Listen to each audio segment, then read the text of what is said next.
আমিরে জামাতের আগমন, শুভেচ্ছায় স্বাগতম। নারায়ে তাকবীর। আসসালামু আলাইকুম ওয়া রাহমাতুল্লাহ। প্রিয় রংপুরবাসী, আপনারা কেমন আছেন?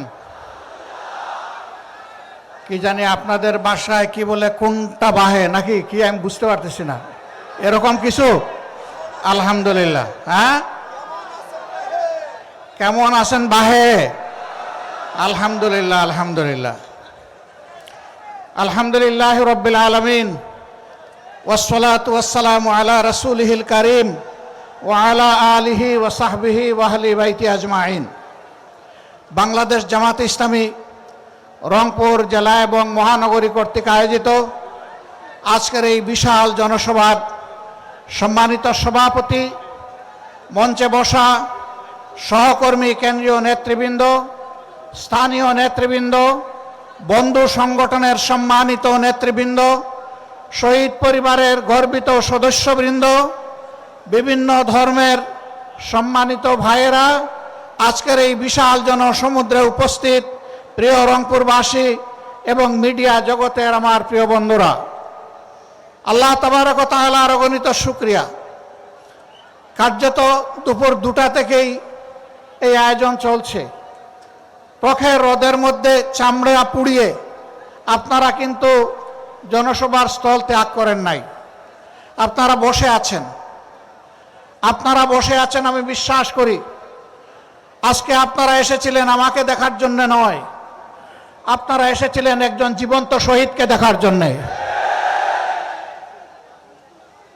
সম্মানিত ভাইরা, আপনারা জানেন স্বাধীনতার 54 বছর বাংলাদেশ জামাত ইসলামী তার সাধ্যমতো জনগণের সুখে দুঃখে পাশে থাকার চেষ্টা করেছে। জনগণের প্রত্যেকটি ন্যায়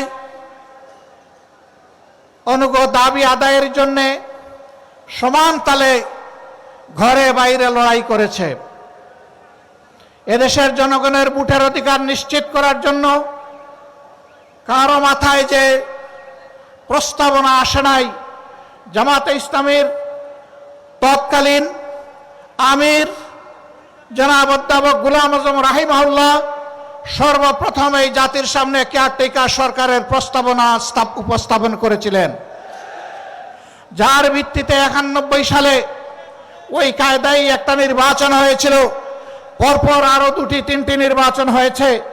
তারপর থেকে সেই কেয়ারটেকার সরকারকে খেয়ে ফেলা হয়েছে। সম্মানিত বন্ধুগণ, 15.5 বছর আমাদের অবস্থা আপনারা জানেন। আমাদের অনেক নেতৃবৃন্দকে খুন করা হয়েছে।